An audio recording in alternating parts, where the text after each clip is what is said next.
कुळीची हे कुळदेवी, कुळीची हे कुळदेवी, केली ठावी संतांनी।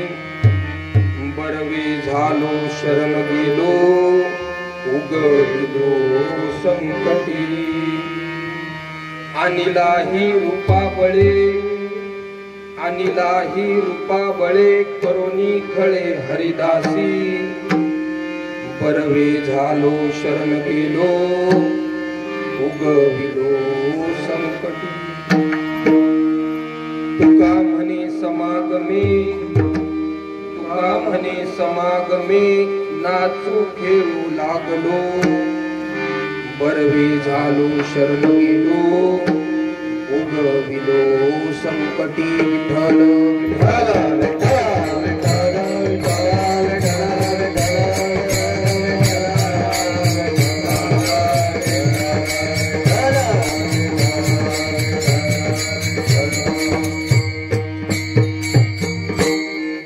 सेवेसाठी घेतलेला अभंग,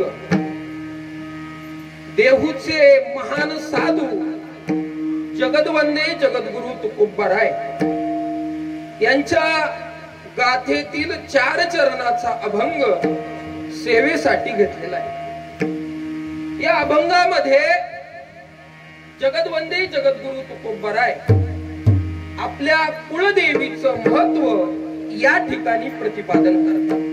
विठ्ठल विठ्ठल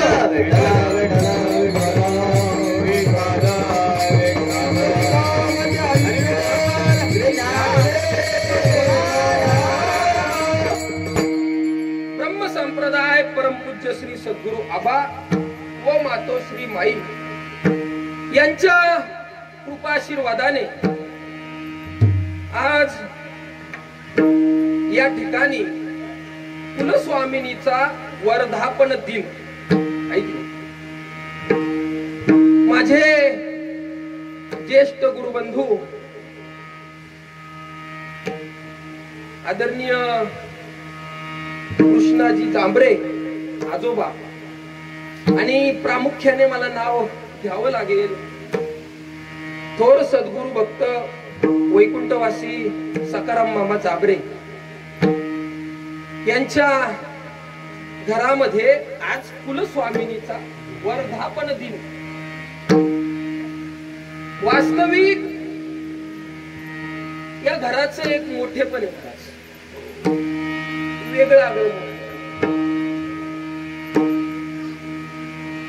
जवळ जवळ आता बरं का महाराज, आमचा 3 पिढ्यांचा ऋणानुबंध, 1 नाही 2 नाही 3 पिढ्यांचा ऋणानुबंध। आणि सर्वात महत्वाचं म्हणजे की या ठिकाणी माझ्या गुरुमाऊलींचं अनेक दिवस काय होतं तर वास्तव्य होतं।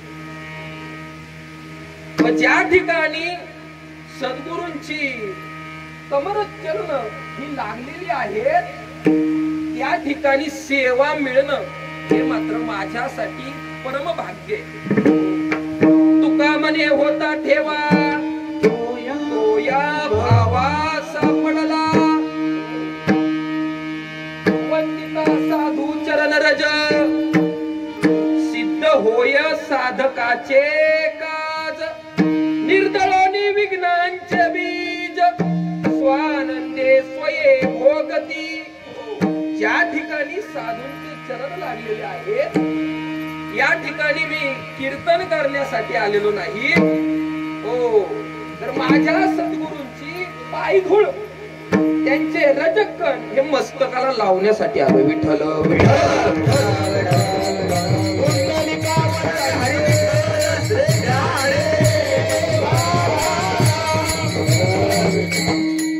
याचं कारण असं आहे महाराज की अनेक दिवस सद्गुरूंची सेवा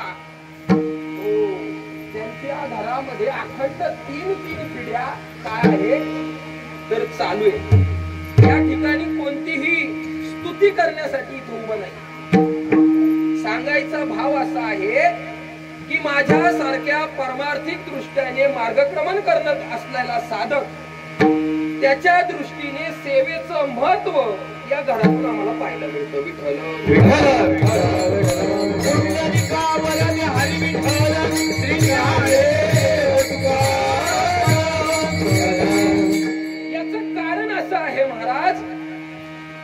महाराज, तुमच्याकडे एका मठाची सेवा आणि आमच्याकडे एका मठाची सेवा, परंतु हे घर असं आहे की दोन्ही मठाची सेवा त्यांच्याकडे. विठ्ठल विठ्ठल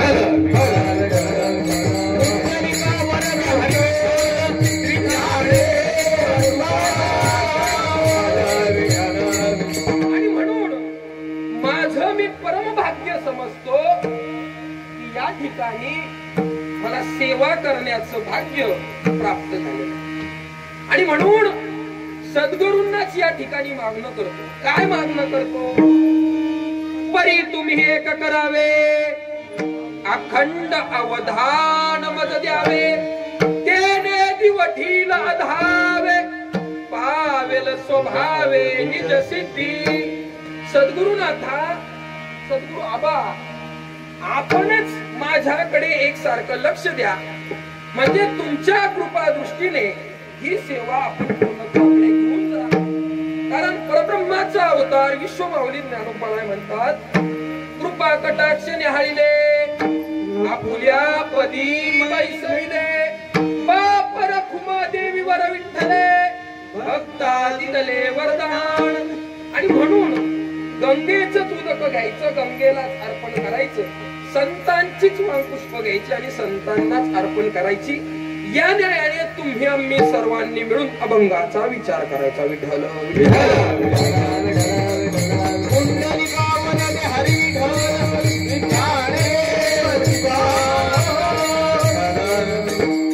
सेवेला सुरुवात करण्यापूर्वी ज्या परंपरेमध्ये माझा जन्म झाला ते परमपूज्य श्री सद्गुरु साधुबाबा महाराज यांच्या चरणी साष्टांग दंडवत प्रणिपात करतो. माझे आजोबा परमपूज्य श्री सद्गुरु आबा व मातोश्री माई यांच्या चरणी साष्टांग दंडवत प्रणिपात करतो. आणि माझ्यापेक्षा वयाने ज्ञानाने अधिकार संपन्न असलेले आपण सर्व श्रोता वर्ग आपल्या सर्वांच्या चरणी साष्टांग दंडवत प्रणिपात करतो आणि आज चिंतनाला आरंभ. विठ्ठल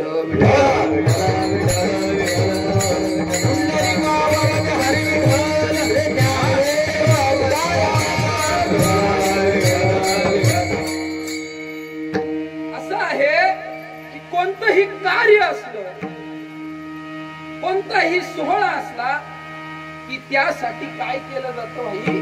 मंगलाचरण केलं जातं. आणि त्याचप्रमाणे शांतीब्रह्म श्रीमंतनाथ महाराज ज्या वेळेस एकनाथी भागवत ग्रंथ लिखाणाला सुरुवात करतात त्यावेळेस आपल्या कुळदेवीला अनन्य भावाने शरण जातात. शांतीब्रह्म श्रीमंतनाथ महाराज सांगतात की माझ्या सद्गुरूंच्या कृपा आशीर्वादाने हो माझ्या ठिकाणी सद्गुरूंची कृपा प्राप्त झाली आणि सद्गुरूंच्या कृपेने भगवंत कसा ओतप्रोत भरून उरलेला आहे, तो जळी स्थळी काष्टी पाशानी कसा भरून उरलेला आहे याची मला सद्गुरूंमुळे समदृष्टी प्राप्त झाली. काय झाली तर समदृष्टी प्राप्त झाली. आणि त्यामुळे ज्या वेळेस मी माझ्या कुळदेवीला अनन्य भावाने शरण गेलो त्यावेळेस सर्वत्र मला तिचा एकत्व भाव दिसू लागला. काय सांगतात? सर्वत्र मला तिचा एकत्व भाव दिसू लागला. नाथ महाराज सांगतात भागवतामध्ये, हो नाथ महाराज म्हणतात, हो आता आता शरण कुलदेवता वंदू एका एकी एकनाथा, ते एका वाचोनी सर्वथा आणि कथा करुणेदी. नाथ महाराज सांगतात की आता मी माझ्या कुलदेवतेला अनन्य भावाने शरण जातो. तिने ती सर्वत्र एकत्व काय झालेलं आहे भरून उरलेली आहे. तिने मला एकत्व रूपाची दृष्टी दिली आणि एवढ्यावरच ती थांबली नाही. एक रूप दाविले मनी तव एकची दिसे जनिवनी, एक चिकानी वदनी एकपणे एक विरा. शांतीब्रह्मनाथ महाराजांची कुलदेवी ही कोणती आहे तर एक विरा आहे. म्हणून नाथ महाराज सांगतात की तेवढ्यावरच थांबली नाही तर तिने मला एक रूपत्व सर्वत्र एक अधिष्ठान कसं आहे समदृष्टी माझ्या ठिकाणी दिली नव्हे नव्हे तर माझ्या मुखामध्ये आणि कानामध्ये देखील ती वासच करू लागली. कशामुळे?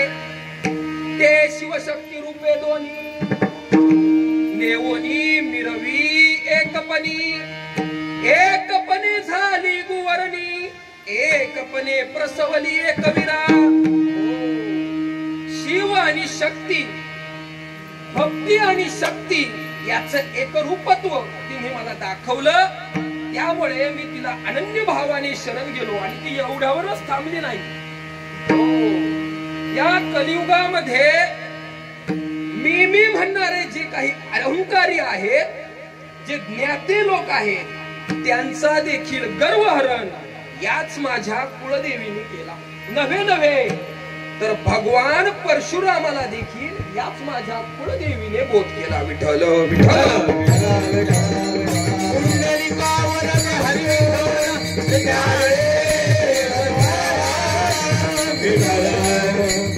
आणि म्हणून आज आपल्या या कुळदेवीचा वर्धापन दिवस आहे. आणि मग आपण तिला आळवलं पाहिजे, बोलवलं पाहिजे, ऐकलं पाहिजे, बोलवलं पाहिजे. मग बोलवायचं ना. धाव घाली आई आता पाहते गाई, आता पाहते गाई, आता पाहते गाई.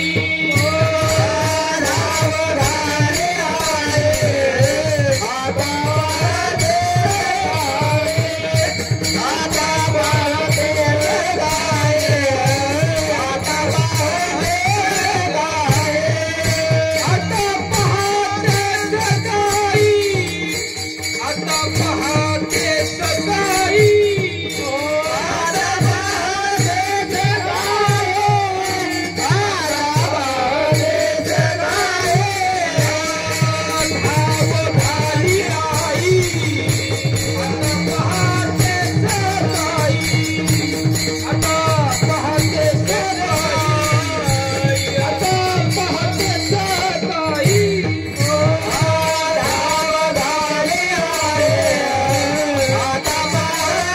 गाई, आता पाहते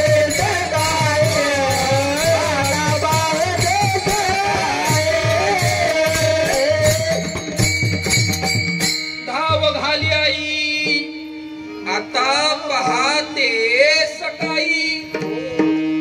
आईला आळवलं पाहिजे. कारण असं आहे, ज्याप्रमाणे गंगेचा शेवट हा कुठे? समुद्रामध्ये. काय गंगेचा शेवट कुठे आहे? समुद्रामध्ये. मंदिराचा शेवट कुठे आहे? कळसामध्ये. आणि त्याचप्रमाणे ज्याला जन्म आहे त्याला मृत्यू आहेच आहे. मग आपला शेवट कुठे?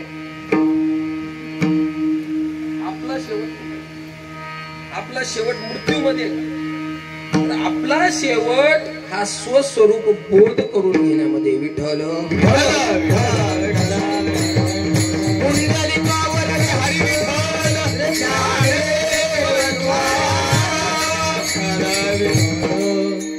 आणि म्हणून भगवान श्रीकृष्ण आपल्या श्रीगुरूंना, सद्गुरूंना प्रश्न विचारतात.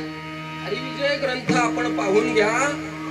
हो, भगवंत सद्गुरूंना प्रश्न विचारतात. गुरुशी म्हणे श्रीकृष्ण, स्वरूपी स्फुरन व्हावया काय कारण, वस्तू निर्विकार निर्गुण, येथे त्रिगुण का झाले.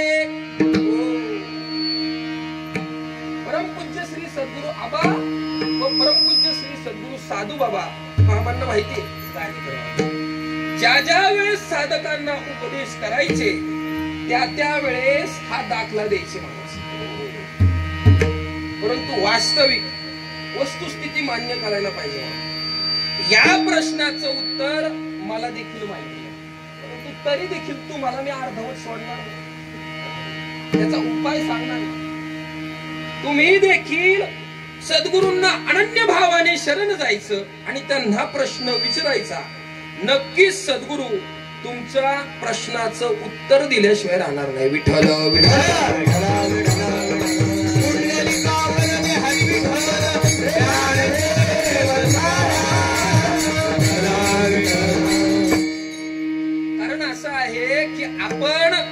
सद्गुरूंना काय विचारावं, साधूंना काय विचारावं, यात फार मोठं तारतम्य आहे. आणि असाच प्रश्न जर आता तुम्हाला अर्धवट सोडत नाही, थोडं मोकळं बोलू. आज घरी, आज घरची सेवा आहे, मोकळं बोलणार. आज लवकर सोडणार, काळजी करू नका. भागो त्यावेळेस शांती ब्रह्म श्रीमंत नाथ महाराज आणि जनार्दन स्वामींचा संवाद चालू.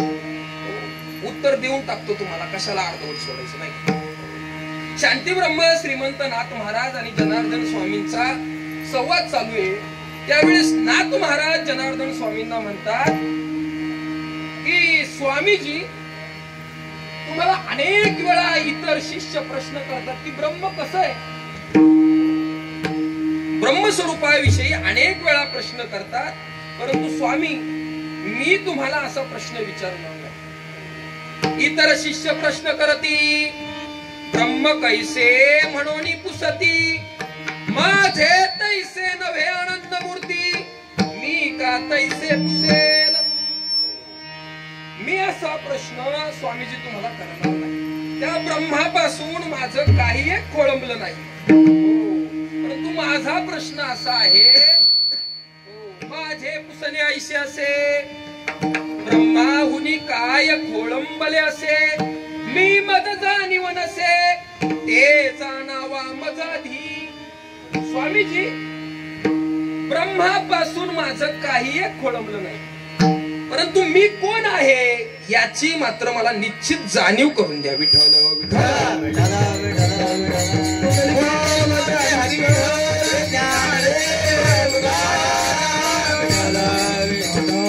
आणि मग असा प्रश्न विचारल्यानंतर स्वामींना एवढा मोठा आनंद झाला, कारण मामा साधू संतांकडे प्रश्न विचारणारा जो वर्ग आहे त्याच्यामध्ये 99% जे प्रश्न विचारतात ते संसाराधिक प्रापंचिक प्रश्न विचारतात. परंतु साधूंना याची अपेक्षा नाही. साधूंना काय अपेक्षा आहे, काय मी उद्धार पावेल,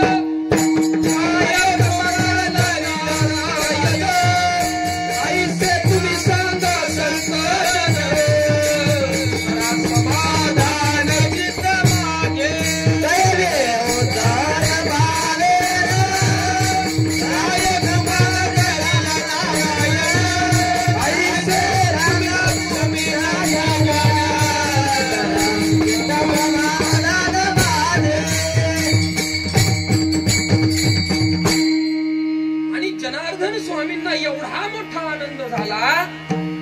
जनार्दन स्वामी म्हटले, बरवा बरवा प्रश्न पुसिला, मी कोण म्हणून आनंद झाला. कारण की साधू संतांना अशा प्रश्नाची काय असते. आणि मग जनार्दन स्वामी म्हणू लागले, अरे तू तुझ्या स्वस्वरूपाविषयी विचारत आहेस ना, तर मी तुला सांगतो, घोषणापूर्वक सांगतो, नीट ऐक. अरे तू स्वतः चैतन्य घन परब्रह्म स्वरूपच आहेस, परंतु त्या परब्रह्माची तू ओळख न करून घेतल्यामुळे तू जीव दशा भोगत आहेस. विठ्ठल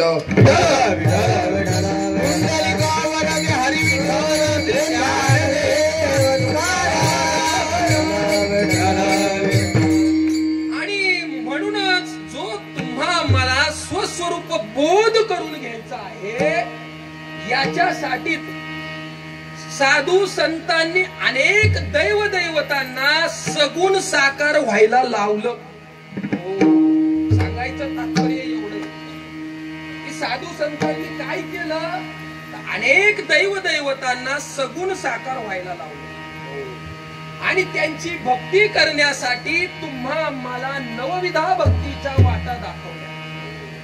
आपल्या सगळ्यांना नवविधा भक्ती माहिती आहे. श्रवण भक्तीमध्ये परीक्षिती राजाचा उद्धार झाला, आहे की नाही. स्मरण भक्तीमध्ये भक्त प्रल्हादाचा झाला आणि दास्य भक्तीमध्ये माझे हनुमंतराय. विठ्ठल विठ्ठल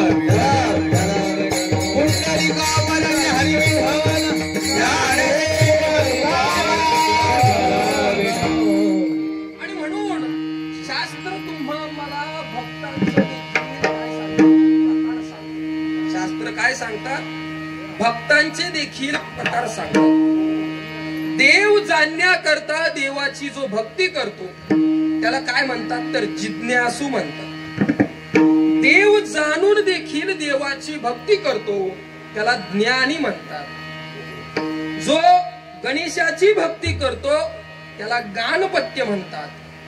जो सूर्याची भक्ती करतो त्यांना काय म्हणतात तर शौर्य म्हणतात. नाही, शौर्य. जे भगवान शंकरांची उपासना साधना भक्ती करतात त्यांना शैव म्हणतात. जे देवीची आराधना साधना करतात त्यांना शाक्त म्हणतात. आणि जे विष्णूची भक्ती करतात त्यांना वैष्णव म्हणतात. मग आपण जर विचार केला तर आपल्याला सर्व भक्त हे संसारादी भक्ती करणारे दिसतात. याचं कारण तुम्हाला सांगतो, लक्ष द्या. कारण असं आहे की जे सर्व भक्त आहेत ते सकाम भक्ती करणारे. काय आहेत तर सकाम भक्ती करणारे. सकाम भक्ती म्हणजे संसारादी प्रापंचिक अपेक्षा ठेवून भगवंताची जी केली जाते भक्ती त्याला काय म्हणतात सकाम भक्ती म्हणतात. परंतु ही जी सकाम भक्ती आहे या सकाम भक्तीचं जी फलश्रुती आहे ती मात्र अनित्य आहे आणि भयर्मुख आहे. काय तर ती अनित्य आहे आणि भयर्मुख तिची फलश्रुती आहे. परंतु जी दुसरी तुम्हाला मला भक्ती सांगितली जाते निष्काम भक्ती. निष्काम काय झालं पाहिजे, सेवा कशी झाली. नको ब्रह्मज्ञान आत्मस्थिती भाव मी भक्त तू देव ऐसे करी. भगवंताकडे कोणतीही अपेक्षा न ठेवता निष्काम साधना ज्या वेळेस होते त्यावेळेस त्या साधकाच्या ठिकाणी दृष्टीला दिसणारं सर्व मिथ्य आहे. नव्हे नव्हे तर उपभोगाचं फळ देखील नाशवंत आहे. हा विचार त्याच्या ठिकाणी बांधला जातो. काय होतं तर हा विचार बांधला जातो. परंतु तो विचार होण्यासाठी काय झालं पाहिजे तर निष्काम भक्ती झाली पाहिजे. विठ्ठल विठ्ठल विठ्ठल विठ्ठल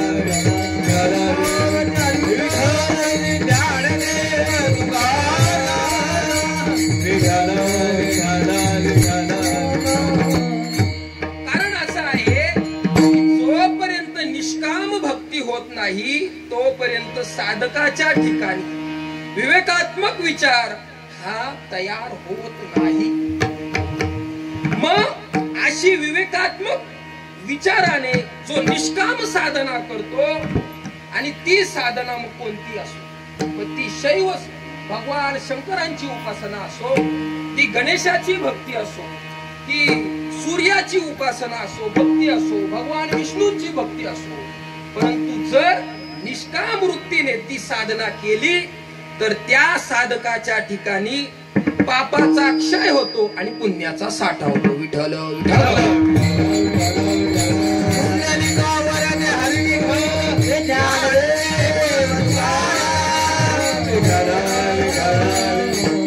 कारण असं आहे की आपल्यामध्ये भेद आहे. माऊली भगवंत सांगतात की मी अनेक अवतार घेतले आणि अनेक अवतारांमध्ये माझे अनेक तीर्थक्षेत्रा ठिकाणी अधिष्ठान निर्माण झालं. नवे नवे प्रत्येक घरामध्ये माझी स्थापना झाली. काय सांगतात भगवंत एकनाथी भागवतामध्ये सांगतात, मी सांगत नाही. शांती ब्रह्मनाथ महाराज सांगतात नाना अवतार क्रमा शैवी वैष्णवी अतिउत्तमा. हो काय सांगतात शैवी वैष्णवी अतिउत्तमा शास्त्रयोक्त माझ्या प्रतिमा तीर्थक्षेत्री महिमा विशेष ज्या दैवी संस्थापिल्या ज्या नरकिन्नरा संस्थापिल्या ज्या स्वयंभू प्रकटल्या शास्त्रे बोलिले गंडकी. परंतु माझी प्रत्येक घरामध्ये स्थापना कशासाठी झाली.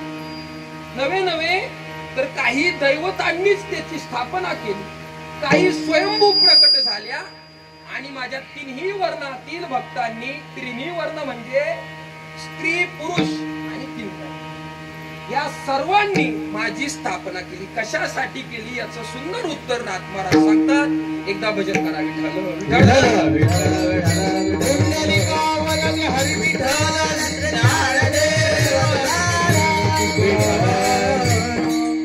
शांती ब्रह्म नाथ महाराज सांगतात की या आबाल वृद्ध समाजाकडून तो जीव भक्ती मार्गाकडे जावा आणि भक्ती मार्गाकडून त्याचा अनुग्रही मार्ग सुखरूप व्हावा, यामुळे माझी प्रत्येक घरामध्ये स्थापना झाली. स्वतःच्या मनाचं बोलणार नाही, बुवा प्रामाणिक आहे, प्रमाणानेच बोलणार. विठ्ठल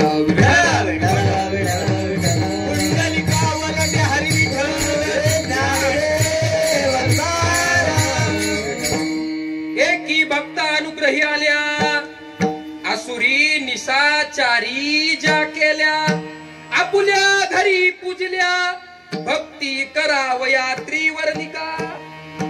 ओ माझ्या या आबाल वृद्ध समाजाकडून जीवाकडून भक्ती घडावी, तो जीव भक्ती मार्गाकडे पांतस्थ व्हावा आणि त्या भक्तीच्या जोरावरती काय व्हावं तर पापाचा क्षय व्हावा, पुण्याचा साठा व्हावा आणि त्याचा अनुग्रही मार्ग हा सुखकर व्हावा, यासाठी मी प्रत्येक घरामध्ये स्थापित झालो. हे मी सांगत नाही, भागवतामध्ये भगवंत सांगतात. विठ्ठल विठ्ठल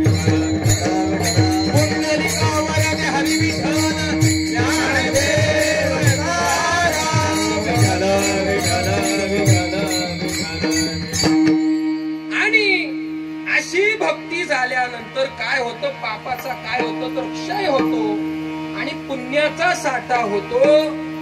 आणि म्हणून या कलियुगामध्ये ज्या अत्यंत दुर्मिळ अशा गोष्टी आहेत त्याची प्राप्ती या भक्तीच्या जोरावरती होते. काय आहेत दोन गोष्टी तर एक म्हणजे नरदेह. या भारत खंडामध्ये नरदेह प्राप्त होणं हे मात्र मोठं भाग्याचं लक्षण. का हो? कारण या भारत भूमीमध्ये असे तीर्थक्षेत्र आहे की त्यांचं नाव जरी घेतलं तरी पापाचा क्षय होतो. वाचे म्हणता गंगा गंगा, वाचे म्हणता गंगा गंगा, वाचे म्हणता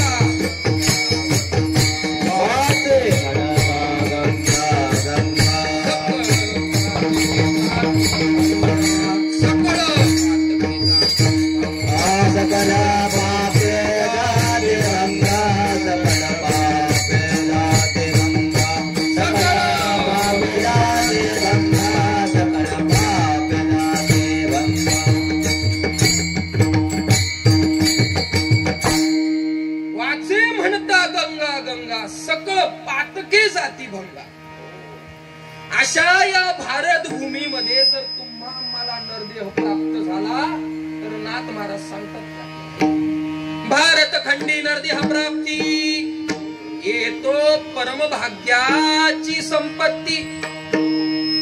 म्हणून हा अमूल्य असणारा नरदेह हा नित्य नाही, परंतु काय आहे तर नित्याचं ज्ञान करून देणार आहे. नरदेह निदान लागले हाती, उत्तम सार उत्तम गती, देवाची म्हणती ते देवाची होती, तरी का चित्ती न धरावा. असं हा नरदेह जो अमूल्य आहे त्याची प्राप्ती तुम्हाला होते. नव्हे तर याच्यापेक्षाही जी दुर्मिळ गोष्ट आहे ती देखील याच भक्तीच्या जोरावरती होती. परंतु त्यासाठी जन्मजन्मांतरीचं पुण्य लागतं. हो, पुण्य फळले बहुता दिवसा, पुण्य फळले बहुता दिवसा,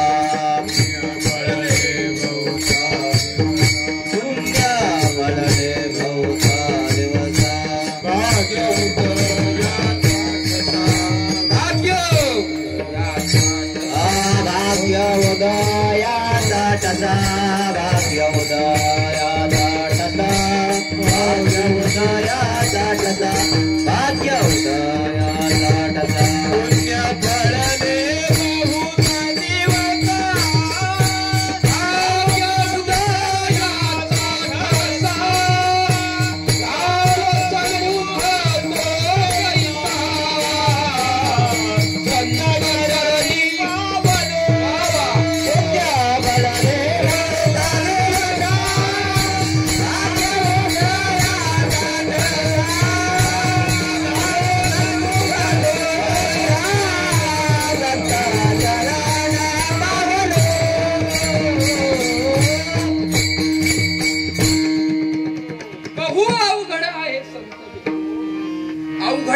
त्यासाठी जन्मजन्मांतरीचं पुण्य उदयाला यावं लागतं, फलद्रूप व्हावं लागतं. हो, जरी असेल सत्संगते व्याघ्र सिंहाचे दूध जोडे, चंद्रामृत हाता चढे, परी हरिप्रियाची भेटी ना तुडे, दुर्लभ गाडे मनुष्य देहा. चंद्रामृत सुखे सेवेल असता जाता रवी बाह्य हेळा सागर तरवेल, तरी त्या साधूची भेट न होईल गा. म्हणून शांती ब्रह्मनाथ महाराज म्हणतात, ऐसे कैसियाने भेटती ते साधू. खूप बरं सांगतात, ऐसे ऐसियाने भेटती साधू. त्यासाठी काय व्हावी लागती तर निष्काम साधना व्हावी लागते. विठ्ठल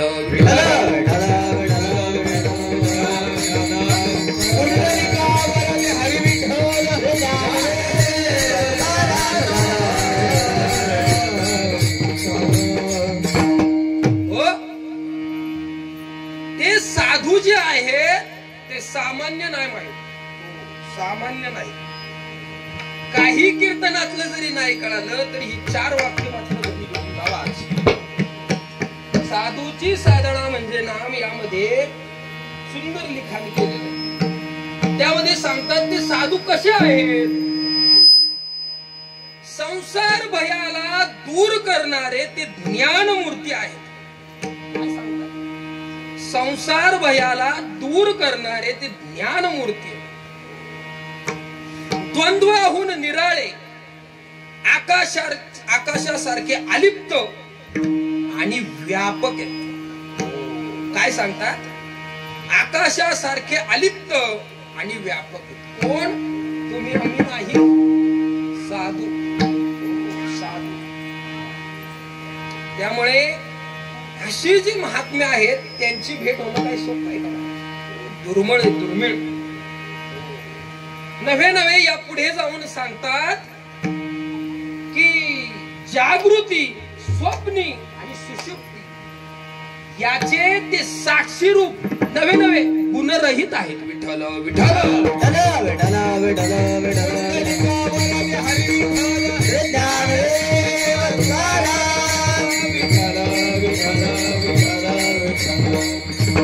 द्वंद्वाहून निराळे,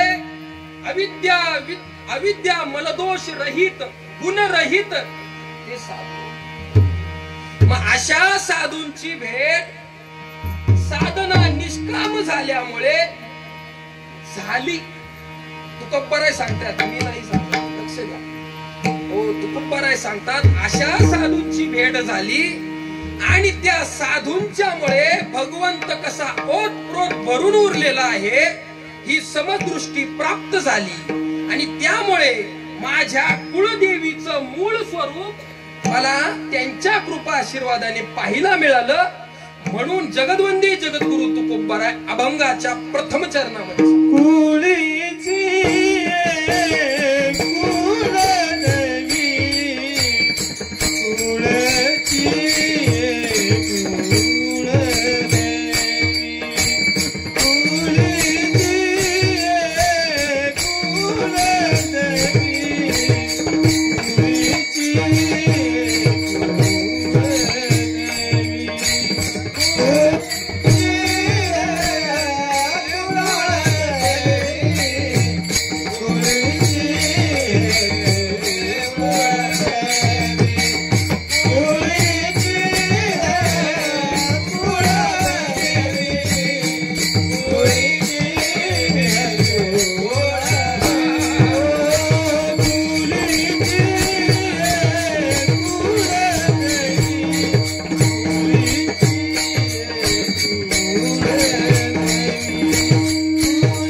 अशीच निष्काम साधना, अशीच निष्काम भक्ती या जाबरे कुटुंबाच्या कडून झाली आणि माझ्या श्री गुरु माऊलींचे चरण या ठिकाणी लागले.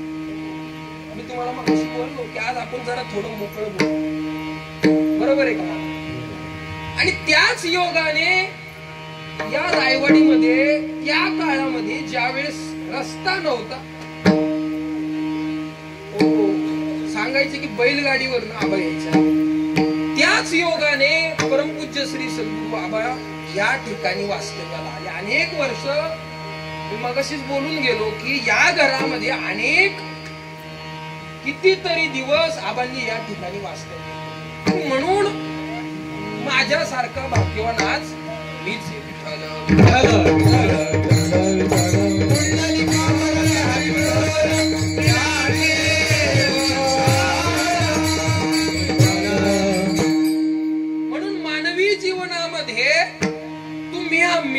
भगवंताला काय केलं पाहिजे तर अनन्य भावाने, एक विधतेने, एक निष्ठेने शरणागत कुणाला गेलं पाहिजे तर भगवंताला गेलं पाहिजे. परंतु जीव जो आहे ना तो संपूर्ण समर्पण भगवंताला करत नाही, कारण की जीवाच्या ठिकाणी भेद आहे. भेद काय आहे? हो, भेद. मग काही म्हणतात आम्ही वैष्णवांना मानत नाही, काही म्हणतात आम्ही शैवांना मानत नाही, काही म्हणतात आम्ही शाक्तांना मानत नाही, आणि काही म्हणतात आम्ही शौर्यांना मानत नाही. हा सगळा काय आहे? भेद आहे, भेद. काही शैवांचा मानत नाही, अजिबात मानत नाही, त्यांचे वाद चालू आहेत. उभा गंध लावायचा का आडवा गंध लावायचा? काही सांगितलं जातं की काही लोक उभं सारवतात, आडवं सारवत नाही. असं काय सगळा भेद आहे, भेद. परंतु शांती ब्रह्मनाथ महाराज सांगतात, देवो देवी मीच आहे, हे साचन मानती पाहे. काय म्हणतात? हे कोणी खरं मानत नाही, याच मला मोठं नवल आहे. कोण सांगतंय? भगवंत सांगतो. विठ्ठल विठ्ठल विठ्ठल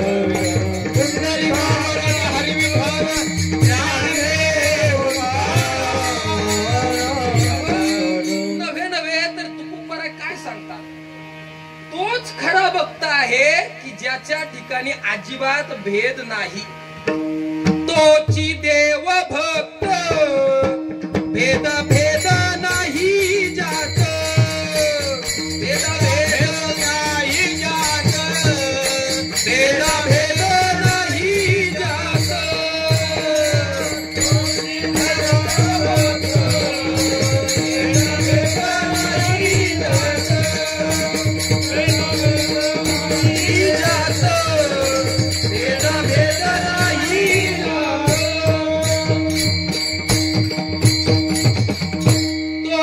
भक्त भेदा भेद नाही तोच खरा भक्त ज्याच्या जवळ कोणताही भेद नाही नव्हे नव्हे काही गैरसमज तुमच्या आमच्या ठिकाणी आहेत काय अनेक गैरसमज की माझी भगवंताप्रती एकनिष्ठता एकविधता अनन्यता शरणागती ही ज्या वेळेस अन्य देवतांचा मी द्वेष करल त्यावेळेस माझी एकनिष्ठता एकविधता ही सिद्ध होईल कृपया असा गैरसमज कोणीही करून घेऊ नका कारण ती शरणागती भगवान परमात्मा मान्य करत नाही उलट माझी एकविधता माझी एकनिष्ठता माझी अनन्य भावना अनन्य शरणागती हे सर्वत्र ज्या ज्या ठिकाणी मन जाय माझे त्या त्या ठिकाणी निज रूप तुझे मी ठेवितो मस्तक ज्या ठिकाणी ते तुझे म्हणजे भगवान परमात्मा सर्वत्र भरून उरलेला आहे ज्या ज्या ठिकाणी मी नतमस्तक होईल त्या त्या ठिकाणी एकच अधिष्ठान आहे हा ज्या वेळेस एकत्वाचा भाव निर्माण होतो ती शरणागती भगवंत मान्य करतो विठ्ठल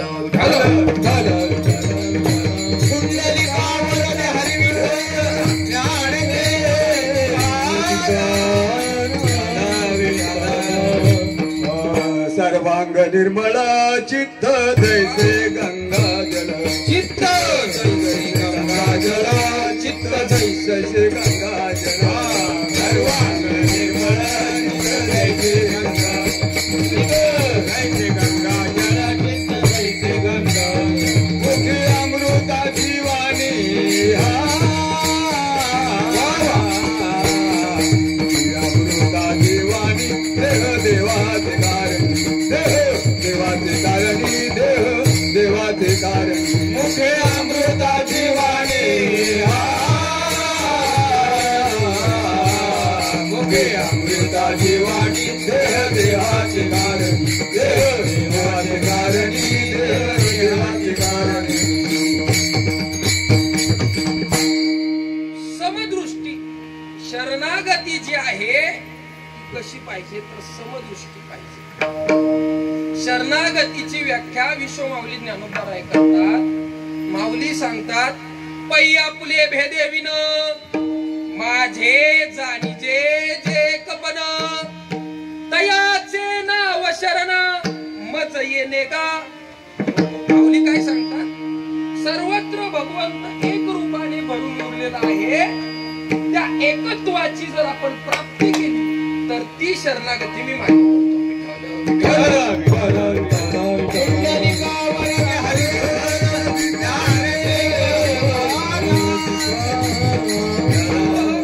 नव्हे नव्हे तर विश्वमाऊली ज्ञानोबराय खाली उदाहरण देतात माऊली सांगतात की गंगा समुद्राला येऊन मिळाली मग ती वेगळी झाली का ती ज्या वेळेस प्रवाहित होती आणि ज्या वेळेस गंगा समुद्राला अनन्य भावाने शरणागत झाली ती म्हणजे काय झाली तर ती एकरूप झाली आता गंगा वेगळी काढता येईल का नाही आता गंगा गोड आहे आणि समुद्र खारट आहे म्हणून गंगेला आपल्याला वेगळी काढता येईल का येणार नाही का नाही येणार तर ती समुद्राशी ऐक्य झालं तिचं काय शरला सागर गंगा ओघे मिळे सागर गंगा ओघे मिळे आपणाची खेळे आपणाची खेळे आपणाची खेळे ही एक रूप झाली नाही का एक रूप म्हणून माऊली देखील सांगतात, मिळोनी मिळतची असे समुद्र गंगा जळ जैसे, मी होवनी बज तैसे सर्वस्व भजिती. हो, ती काय झाली, संपूर्ण तिने त्या समुद्राची काय केली, शरणागती केली. त्याप्रमाणे आपण देखील भगवंताला अनन्यतेने एकविधतेने संपूर्ण समर्पण करून शरणागत झालो पाहिजे. त्याशिवाय भगवंत तुमची आमची शरणागती मान्य करत नाही. नव्हे नव्हे तर इंद्रियाजन्य जरी आपण आश्रय केला आणि भगवंताला शरण गेलो तरी देखील भगवंत ती शरणागती मान्य करत नाही. तद्विद्या परिप्राण देते, तद्विद्या प्रणिप्रातेन परिप्रश्नेन सेवया, परिप्रश्नेन सेवया, उपदेशाती ते ज्ञानम ज्ञानी न तत्वदर्शना. भागवताव चालणार आहे. विठ्ठल विठ्ठल विठ्ठल कुंडलिकावरे हरी ज्ञान याचं कारण तुम्हाला सांगतो. हा श्लोक अनेक वेळा आबांच्या मुखामधून ऐकलेला आहे, परंतु काय होतंय, भागवत हृदयस्थ आहे.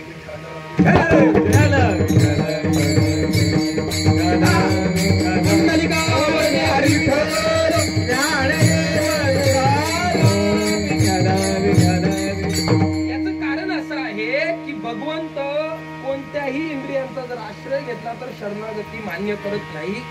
उदाहरणाने जर विचार करायचा झाला तर उदाहरण आपल्या सर्वांना अभिप्रेत आहे. हो, काय आहे सर्वांना माहिती. आपण द्रौपदीचा विचार करू शकतो. ज्या वेळेस द्रौपदीला भर सभेमध्ये आणलं गेलं, वास्तविक ती येण्यासाठी देखील योग्य नव्हती. ती बिचारी एका वस्त्रावर होती, परंतु तरी देखील दुःशासनाने तिला ओढत दरबारामध्ये आणलं. आणि आणल्यानंतर काय झालं तर द्रौपदी आपल्या राज दरबारामधल्या सर्व वडीलधारी माणसांकडे पाहू लागली. आणि पाहिल्यानंतर सर्व वडीलधारी माणसं माना खाली घालून बसू लागली. ते सांगू लागले की तुझं रक्षण करण्यासाठी आम्ही आता काय समर्थ नाही. मग द्रौपदीने आपल्या 5ही पतींकडे पाहिलं, परंतु त्यावेळेस 5ही पतींनी सांगितलं की आता आम्ही काय झालेलो आहोत तर परावलंबी झालो आहोत आणि आता बाकी आम्ही तुझं रक्षण करण्यासाठी समर्थ नाही. कारण ते काय झालं होतं तर त्या द्रौपदीला ते गमावून बसले होते. सालीपाटाच्या खेळामध्ये काय झालं, द्रौपदीला गमावून बसले. आणि मग गंमत अशी झाली की द्रौपदीला आता मात्र कळलं आता बाकी आपल्याला दुसरं तिसरं या संकटातून कोणीही सोडवणार नाही. आणि मग काय केलं तर भगवंताचा धावा केला. कसा केला, जराया कोटे गुंतला द्वार के जराया, कोटे गुंतला द्वार के जराया,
कोटे गुंतला द्वार के जराया, वेळ का सखया सकया लाविला.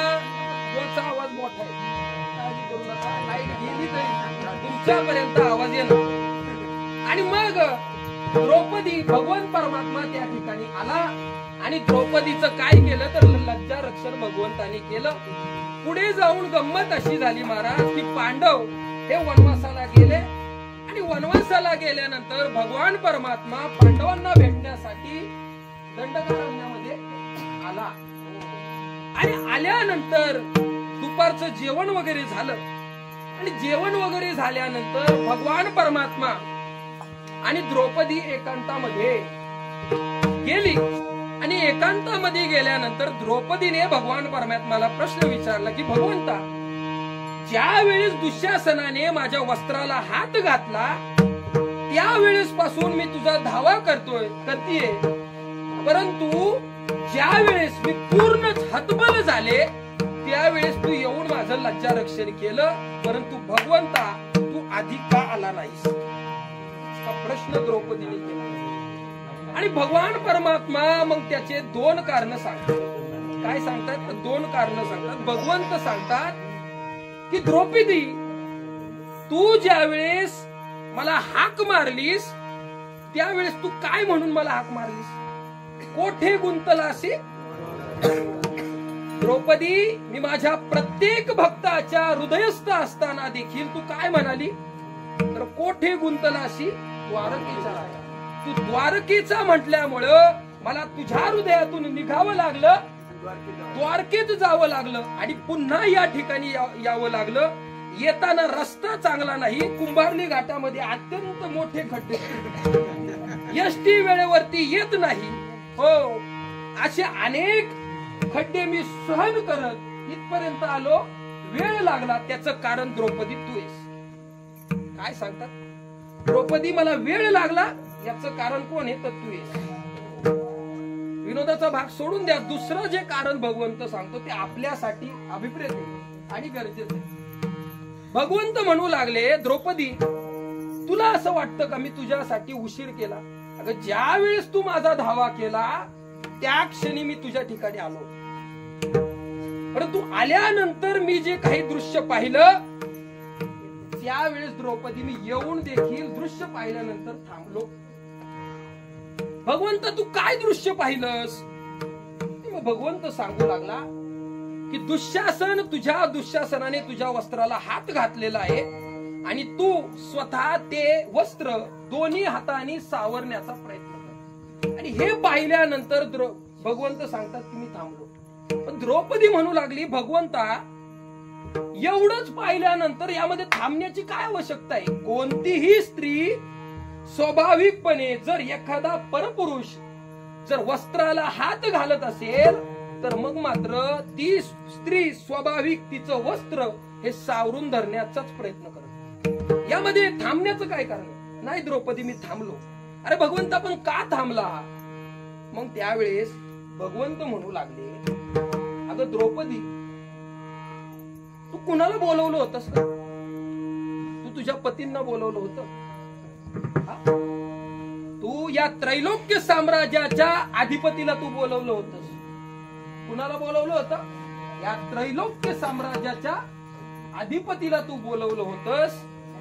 आणि मला बोलून देखील तू काय करायला लागली? इंद्रियजन्य आश्रय घ्यायला लागली. भगवंत म्हणू लागले, तू असा विचार करू नकोस की द्वारकेमध्ये राहून मी तुझं रक्षण करू शकलो नसतो. केवळ नजर मी कुठे तुझ्याकडे जर केली असती ना तरी तुझं संकल्पपूर्वक रक्षण मी केलं असतं. भगवंत सांगतायत असं तू समजू नको. पण द्रौपदी, मला तुझ्याकडून ही अपेक्षा नाही. अरे भगवंत, झालं काय? भगवंत त्यावेळेस मग मुख्य कारण सांगू लागले. भगवंत म्हणू लागले, द्रौपदी, तू माझा धावा केलास, मला बोलवलंस आणि मला बोलून माझ्यावरती विश्वास ठेवला. आणि विश्वास ठेवून देखील मी आल्यानंतर ज्यावेळेस दुःशासन तुझ्या वस्त्राला हात घालत होता त्यावेळेस तू तुझ्या दोन्हीही हातांनी ते वस्त्र सावरण्याचा प्रयत्न करत होतीस. म्हणजे मला बोलून माझ्यावरती विश्वास ठेवून तरी देखील तू तुझ्या दोन्ही हातांवरती विश्वास ठेवला म्हणून मी अशी इंद्रियाजन्य जर आश्रय तू घेतला तर ती शरणागती मी मान्य करत नाही. काय सांगतोय भगवंत?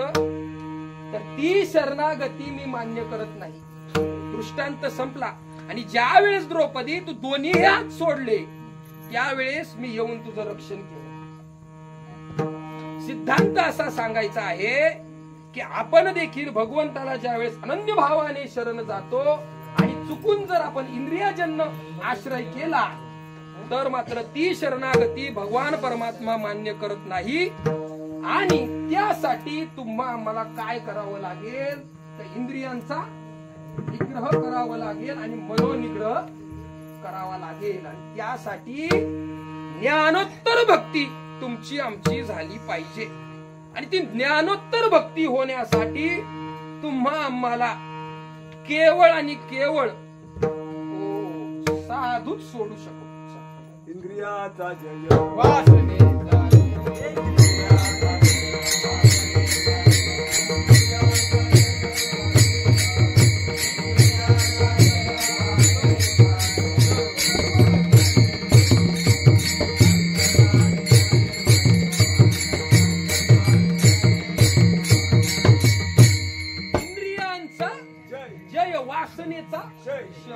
संकल्पाही नये वरी मन. संकल्पावी नये नये मन मन वर. त्यासाठी संग राहिरे निश्चळ लागोने दिमळ ममतेचा. त्यासाठी काय झालं पाहिजे? इंद्रियांचा निग्रह झाला पाहिजे. ज्ञानोत्तर भक्ती झाली पाहिजे. त्याशिवाय ज्ञानोत्तर भक्ती जर आम्हाला करायची आहे तर ते ज्ञान प्राप्त करण्यासाठी साधूंच्या चरणाचा आश्रय आपल्याला घ्यावा लागेल. कारण असं आहे की गुरुबोधाशिवाय ज्ञान नाही आणि ज्ञानाशिवाय परमशांती नाही. हा खरं आहे. विठ्ठल विठ्ठल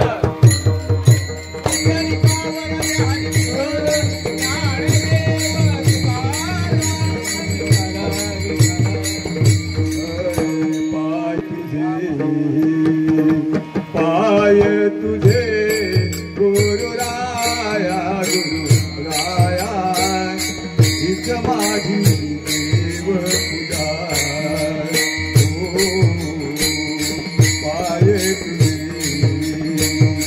पाय तुझे गुरुराया गुरुराया हीच माझी देव पूजा.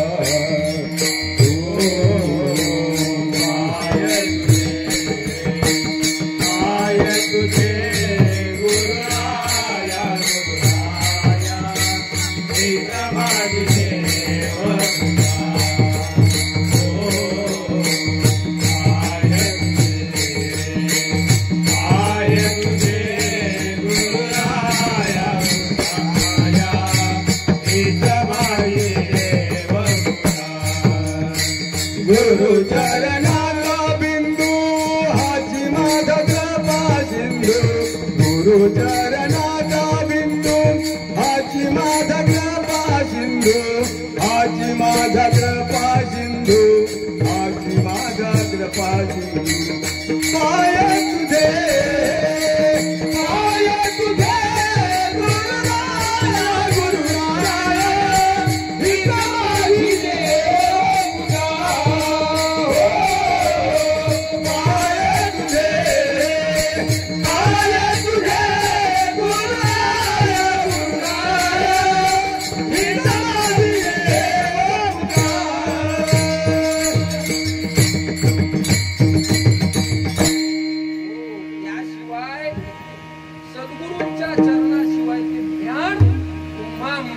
प्राप्त होणार नाही. इको कमी होणार नाही. असं आहे की सद्गुरूंना अनन्य भावाने शरण जाऊन त्यांच्याकडूनच मला ज्ञानाची प्राप्ती होईल. झाली से ओळख मज माझी. झाली से ओळख मज माझी. झाली से ओळख मज माझिया. झाली ओळख मज माझिया. शोक चिंता वाई शोक चिंता वाई व्यथा शोक चिंता वाई. म्हणून सद्गुरुमुखाद्वारे नामाची प्राप्ती करून जोपासना तुम्ही आम्ही केली पाहिजे. ऐसे तुम्ही साधू संती अनुग्रह देवोनी तारिती. काय झाला पाहिजे?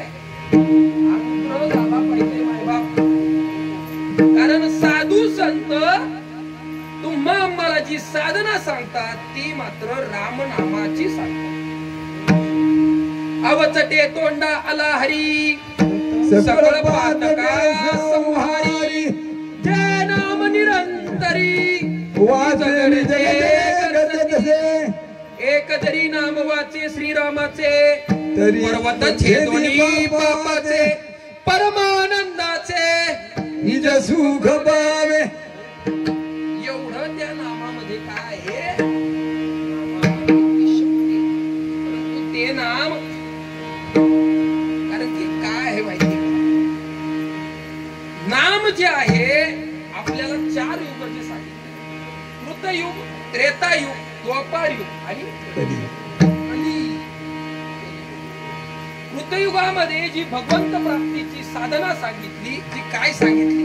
तर ध्यान साधना सांगितली. त्रेतायुगामध्ये यज्ञ सांगितले. भगवंत प्राप्तीचं साधन काय सांगितलं? यज्ञ सांगितलं. द्वापार युगामध्ये देवाची भक्ती करणे, पूजा करणे, परिचर्या करणे काय सांगितलं? भगवंत प्राप्तीचं साधन सांगितलं द्वापार युगामध्ये. आणि कलियुगामध्ये जे साधन सांगितलं ते मात्र नामचिंतन, नामस्मरण. कलियुगी नाम तारक तुझे होय दुःखदायक. पहा अनुभवू मन नाम भवनदी नौका जाना. 18 वर्ण याती नामे पावनची होती. न करा क्षण भरियाळच एका जनार्दनी निर्धारी. निर्धार करून तुम्ही नाम साधनेकडे प्रवृत्त व्हा. कारण या भवनदीतून तुम्हा आम्हाला तरुण घेऊन जाणार कलियुगामध्ये काय साधना सांगितली? तर नाम ही साधना सांगितली. या रे नाचू प्रेमानंदे. या रे नाचू प्रेमानंदे. राम नामाची आनंदे. राम नामाची आनंदे. या रे नाचू प्रेमानंदे. या रे नाचू प्रेमानंदे. राम नामाची आनंदे. राम नामाची आनंदे. श्री राम जय राम जय जय राम राम. श्री राम जय राम जय जय राम. भवसिंधु तारकना. भवसिंधु तारकना. या रे नाचू. या रे नाचू. या रे नाचू प्रेमानंदे. राम नामाची आनंदे. राम नामाची आनंदे. या रे नाचू प्रेमानंदे. या रे नाचू प्रेमानंदे. राम नामाची आनंदे. राम नामाची आनंदे.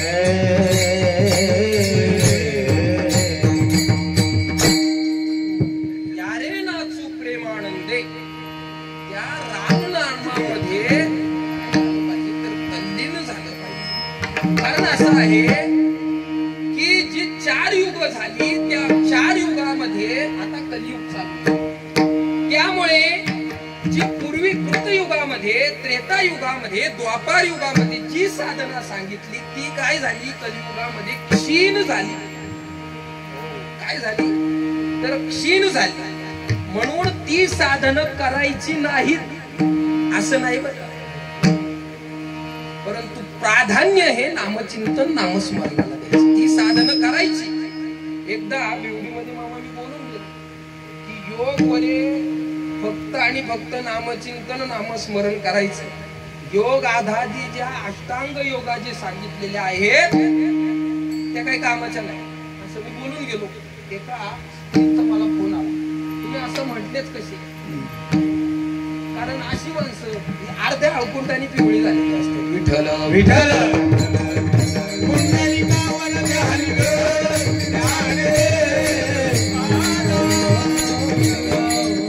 याचं कारण सांगायचा असा मुद्दा आहे की इतर जी साधने आहेत ती करायची, परंतु सर्वात जास्त कलियुगामध्ये प्राधान्य द्यायचं ते मात्र नामचिंतन नामस्मरणालाच द्यायचं. म्हणून कलियुगामध्ये नाम हे श्रेष्ठ सांगितले.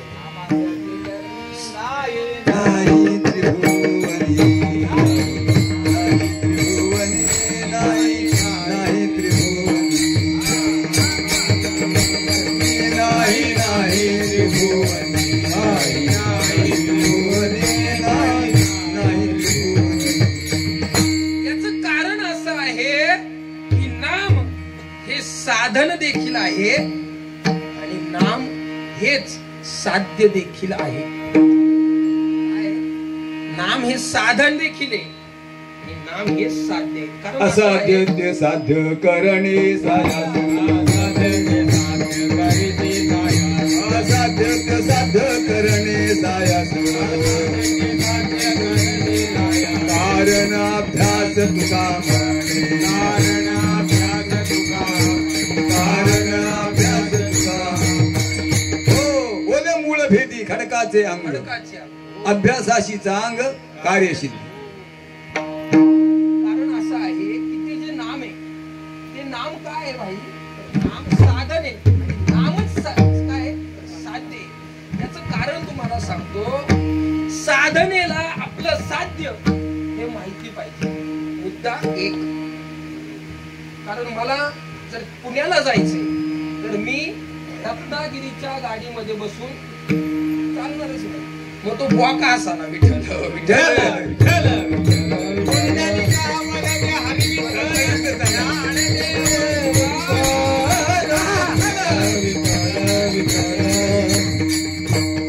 असं आहे की त्या साधनेला साध्य हे माहिती पाहिजे. मुद्दा एक.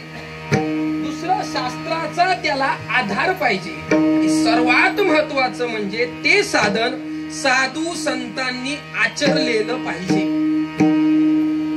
आणि सर्वात महत्वाचं म्हणजे कारण असं आहे की जे शास्त्र बोलत नाही आणि जे साधू संत आचरत नाही ते साधनच होऊ शकत नाही. विठ्ठल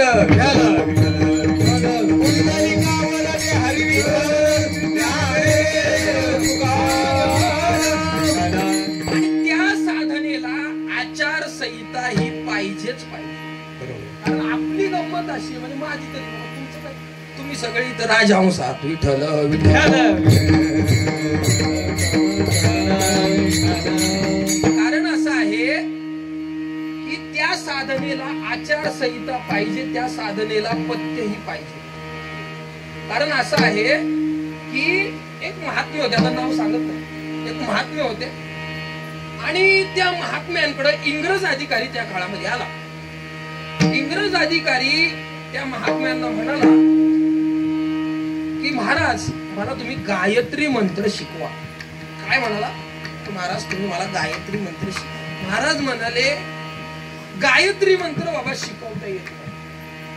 परंतु तो इंग्रज अधिकारी होता, दुसरीकडे कुठेतरी गेला, पाठपाठांतर केलं, कुणाकडे गेला, पण स्वमताने गेला आणि तो गायत्री मंत्र पाठ करून आला आणि महात्म्यांच्या जवळ आला.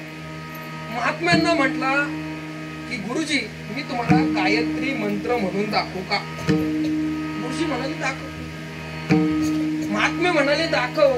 गायत्री मंत्र म्हणून दाखवला आणि म्हणून दाखवल्यानंतर महात्म्यांनी जे उत्तर दिले ते अत्यंत महत्वाचे. महात्मे म्हणतात ही गोष्ट खरी आहे की तो मंत्र आहे, परंतु ज्या वेळेस तो तुझ्या मुखामध्ये आला त्यावेळेस त्या मंत्राचं सामर्थ्यच नाहीसं झालं. विठ्ठल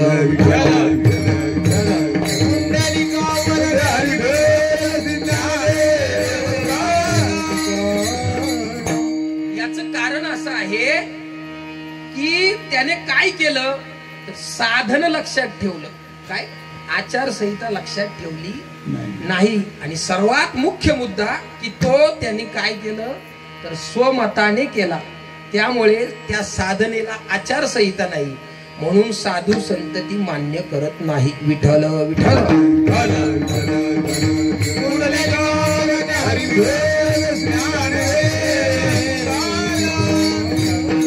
म्हणून कलियुगामध्ये सद्गुरु मुखद्वारे जी नामाची प्राप्ती आहे त्या नामानेच तुमचा आमचा उद्धार होऊ शकतो. असं आहे. कारण असं आहे, जाऊ दे आता मुख्य मुद्दा सांगतो, आपला वेळ होत चालला आहे. कारण असं आहे की कोणतंही हेतुपूर्वक नामचिंतन नामस्मरण जर केलं तर ते नाम हे साधन होतं. म्हणजे त्या नामाकडं लक्ष देऊन जाणीवपूर्वक इंद्रियांना आज्ञा देऊन जे नामचिंतन नामस्मरण केलं जातं ते नाम काय होतं तर ते साधन होतं, साध्य होत नाही. म्हणून मगाशी त्या नामासाठी एवढे हरिपाठामध्ये आम्ही नाचलो, हो आम्ही भरपूर आनंद घेतला. परंतु माऊलींनी त्याच्यामध्ये जे मुख्य सांगितलेलं आहे ते काय सांगितलंय, हरिमुखे म्हणा हरिमुखे म्हणा. माऊलींनी काय सांगितलं, साधना होण्यासाठी ती वाचेला आपल्या काय दिली, आज्ञा दिली, आज्ञा. म्हणून शांती ब्रह्मनाथ महाराज सांगतात तुम्ही वासुदेव वासुदेव म्हणा.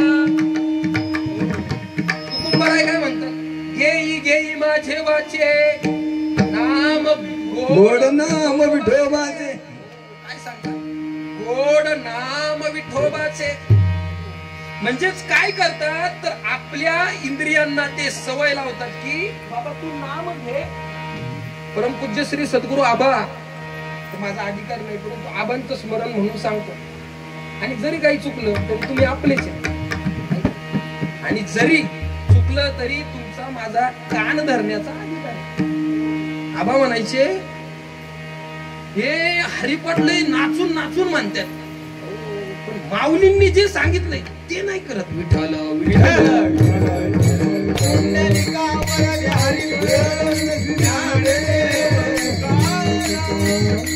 म्हणजे सांगायचा मुख्य महात्म्यांचा असा हेतू आहे की तुम्ही आम्ही भगवंताचं नामचिंतन नामस्मरण केलं पाहिजे. आणि मग तेच नाम साधना होत गेल्यानंतर हळूहळू हळूहळू पडिले इंद्रिय पडिले वळण इंद्रिया सकळा भाव तो निराळा नाही तुझा. त्यामुळे ते काय होतं, इंद्रियांना वळण पडलं जात. तुकोबारायांची काय अवस्था झाली, जर तुकोबारायांची शौचविधीसाठी तुकोबाराय गेले तर जीभ धरली, परंतु रोमा रोमातून विठ्ठल विठ्ठल विठ्ठल विठ्ठल ध्वनी निघू लागला. म्हणजे सांगायचा मुद्दा असा आहे की ज्या वेळेस हेतू पुरस्कर नामचिंतन नामस्मरण केलं जातं त्यावेळेस ते नाम हे साधन होतं. आणि कोणताही संकल्प न करता, हो कोणतीही इंद्रियांना आज्ञा न देता निसंकल्प निविकल्प आपसूक उदरातून जे नामचिंतन नामस्मरण प्रकट होतं त्यावेळेस तेच नाम हे आपल्या जीवनातील साध्य होतं. विठ्ठल विठ्ठल.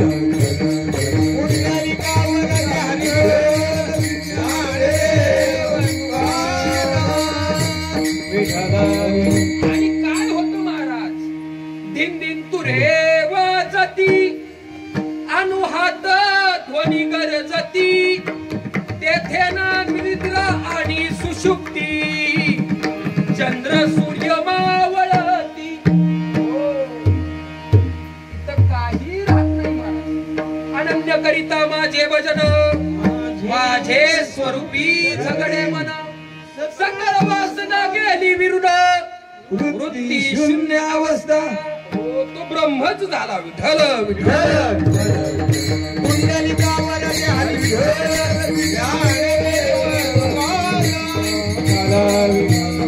म्हणून विश्वमाऊली ज्ञानोबराय अर्जुनाला उपदेश करतात की पै ब्रह्मबीज झाला अंकुर, घोष ध्वनी नादाकार, तयाच्या भोनी जो ओंकार, तो आम्हाला प्राप्ती करायची. विठ्ठल विठ्ठल. पुंडलिकावर हरी विठ्ठल श्री ज्ञानदेव असं आहे की अनेक वेळा आबांनी देखील याच पद्धतीने तुम्हाला मला आबा उपदेश करायचे, साधू बाबा करायचे की भगवंताने भगवान श्रीकृष्णाने अर्जुनाला उपदेश केला की अरे अर्जुना, ब्रह्मबीज ज्या वेळेस नादमय होत त्यावेळेस मी ओंकाराच्या स्वरात सांगतो. विठ्ठल विठ्ठल. पुंडलिकावर हरी विठ्ठल श्री ज्ञानदेव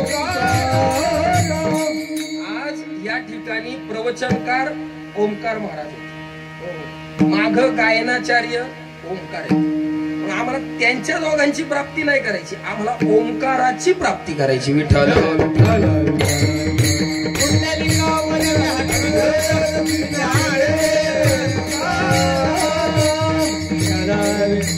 आणि अशी नामस्मरण नामयुक्त भक्ती करत गेल्यानंतर, ज्ञानोत्तर भक्ती केल्यानंतर काय झालं तर इंद्रियांचा निग्रह झाला, मनोनिग्रह झाला. आणि या ज्ञानोत्तर भक्तीमुळे आमची शरणागती भगवंताने मान्य केली आणि त्याच्यामुळे आमच्यावर येणारी जी संकट होती ती नाहीशी झाली.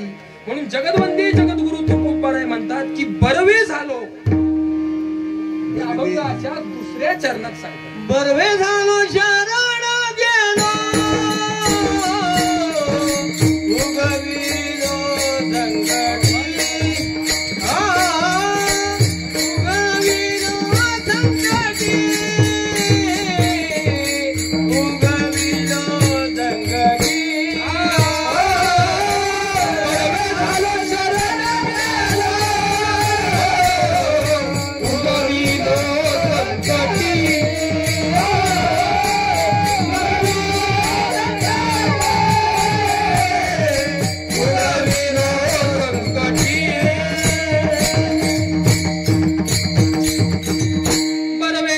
शरण गेलो उगविलो संकटी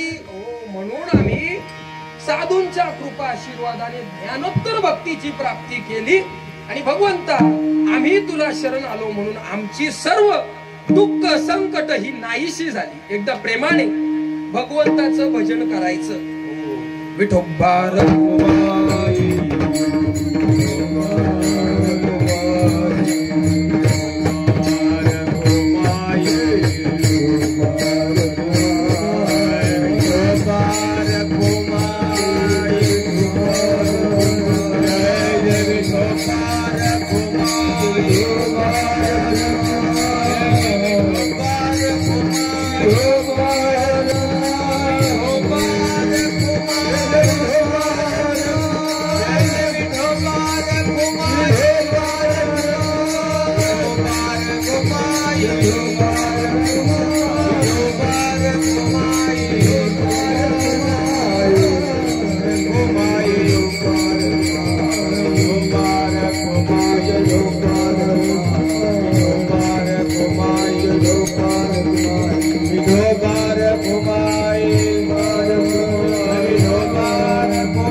जय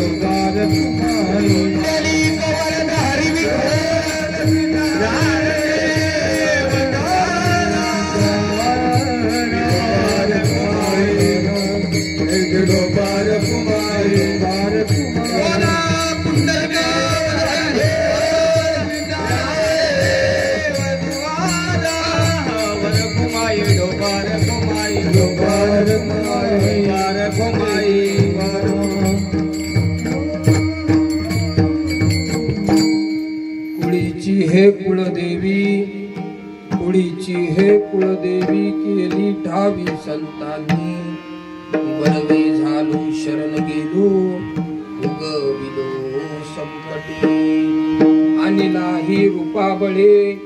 अनिलाही रूपाबळे करोनी खडे हरिदासी बरवे झालो शरण गेलो उगविलो संकटी तुका म्हणे समागमे नाचो प्रेमे लागलो बरवे झालो शरण गेलो उगविलो संकटी ढल ढल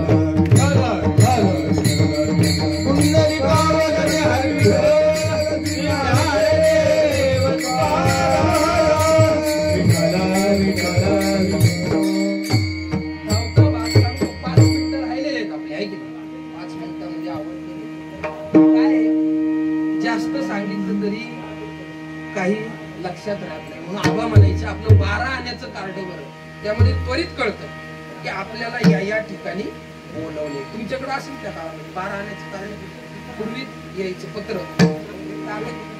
1758-1980 वगैरे त्या काळात आबा सांगायचे. त्यांनी काय होतं त्वरित कळलं जातं की आपल्याला या ठिकाणी बोलवलेलं आहे. भगवंत जो आहे तो षडगुण ऐश्वर्य संपन्न आहे. काय यश श्री ज्ञान वैराग्य औदार्य ऐश्वर्य हे 6 गुणवर्य वसती जेत तो नारायण भगवंत. परंतु तोच भगवान परमात्मा स्वरूपाने कसा आहे तर निर्गुण निराकार आहे. काय मग काही सगुण उपासक भक्त आहेत काही निर्गुण उपासक भक्त. निर्गुण म्हणजे काय जेथे नाही नाम रूप गुण काही बोलती निर्गुणता या लागली. मग सगुण उपासक जे भक्त आहेत ते भगवंताला म्हणतात का आम्ही तुझं निर्गुण रूप पाहावं तू आमच्यासाठी सगुण साकार हो. काय ते निर्गुण पाहू कैशा परी निर्गुण पाहू कैशा परी ते निर्गुण पाहू कैशा परी निर्गुण पाहू कैशा परी तुझी कीर्ती हरी कैसी हरी कैसी हरी कैसी का भगवंता तुम्ही तुझं आम्ही निर्गुण निराकार रूप का पाहावं तू आमच्यासाठी सगुण साकार हो. आणि म्हणूनच साधू संतांनी तुमच्या आमच्यासाठी आपल्या कुलदेवीला सगुण साकार व्हायला लावलं. हो कशासाठी तर तुमची आमची भक्ती होण्यासाठी. विठ्ठल विठ्ठल कुंडलिकावर हरी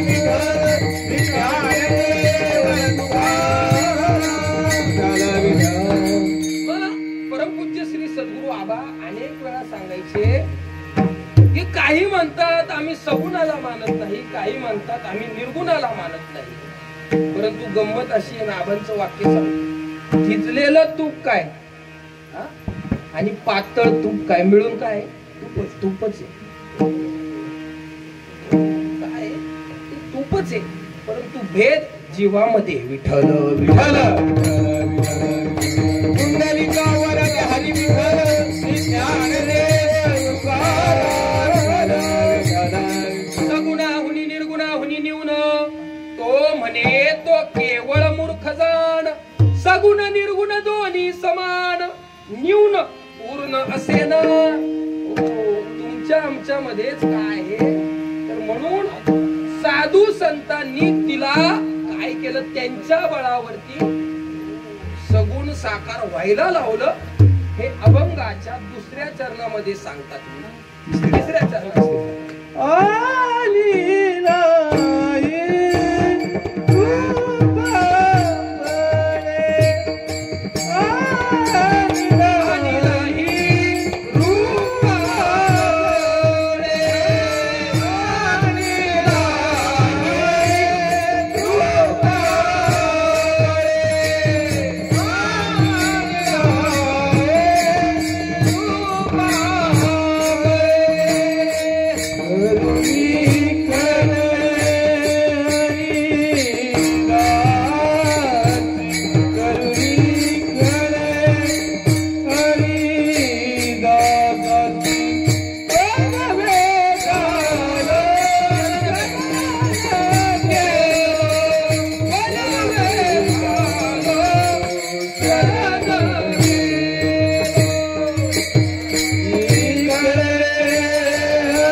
नामचिंतन नामस्मरणामध्ये तुम्हा आम्हाला देखील डोलता येतं.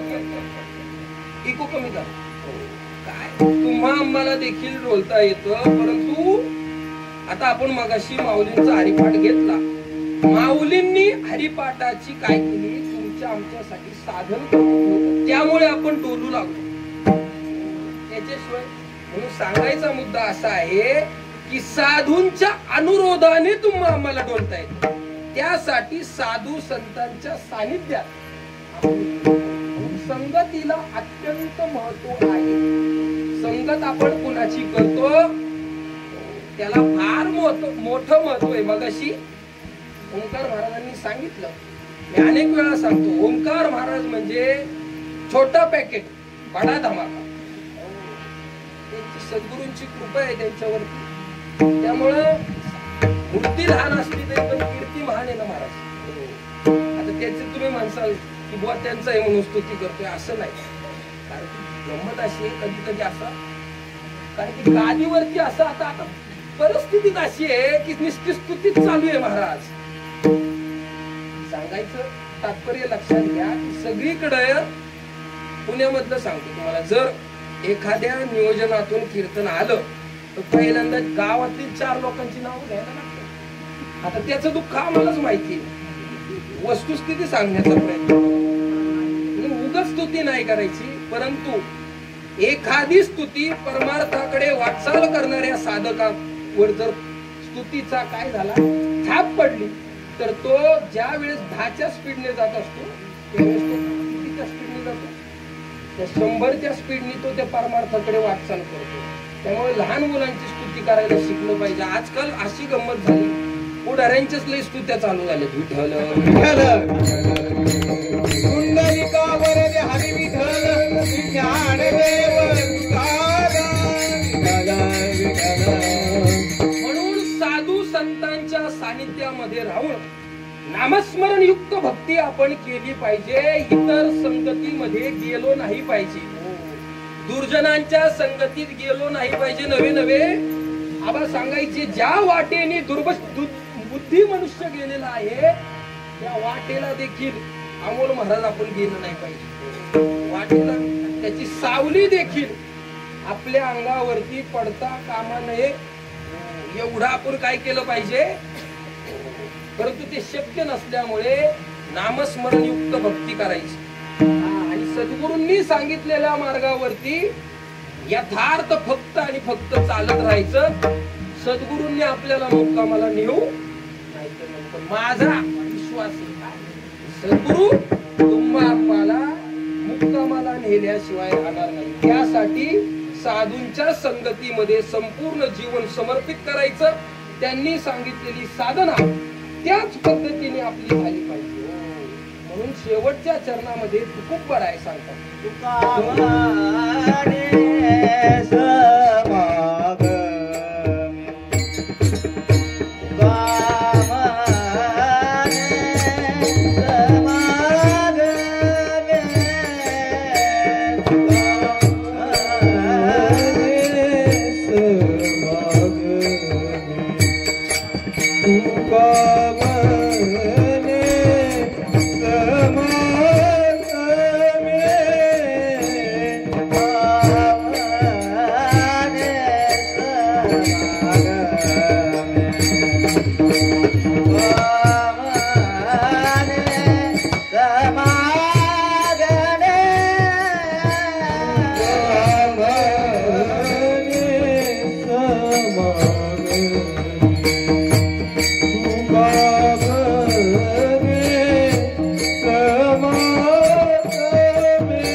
बंधू 2-3 वेळा स्मरण झालं म्हणून बोलतो.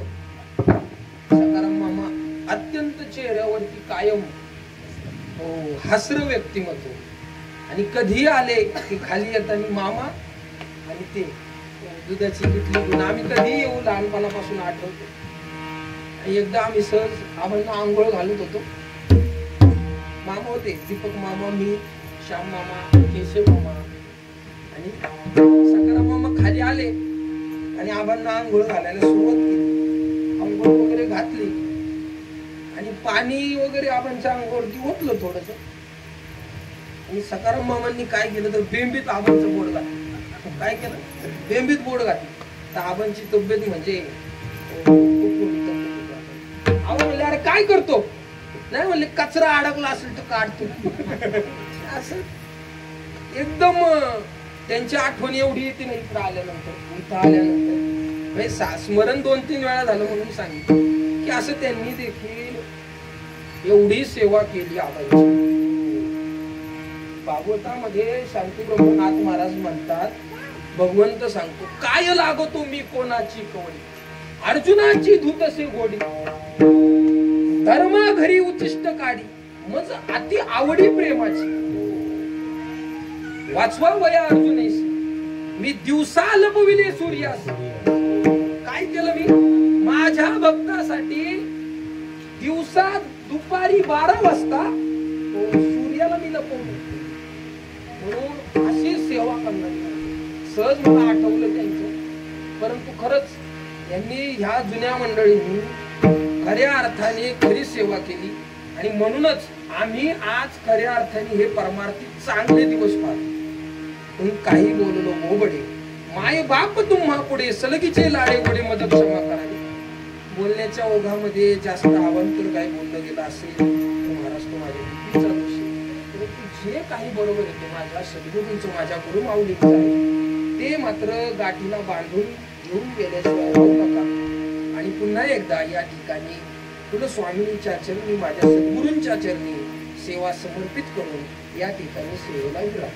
जय ज्ञानेश्वर माऊली, ज्ञानराज माऊली महाराज, ज्ञानेश्वर ज्ञानेश्वर ज्ञानेश्वर माऊली, ज्ञानराज माऊली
जनार्दन स्वामी एकनाथ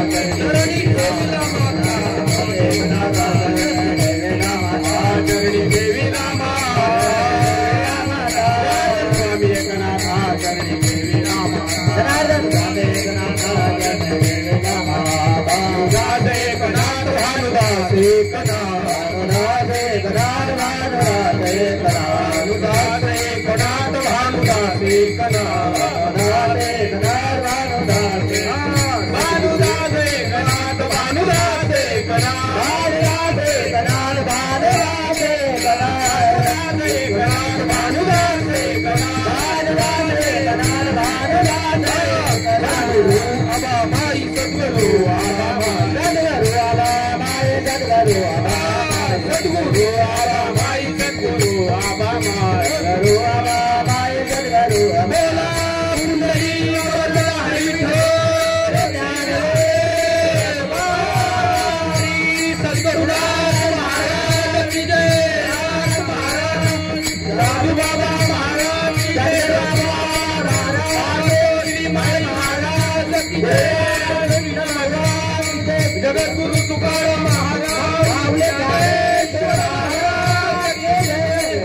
स्वामी बाते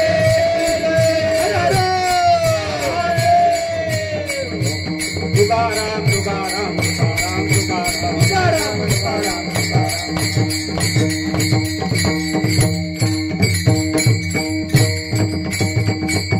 जय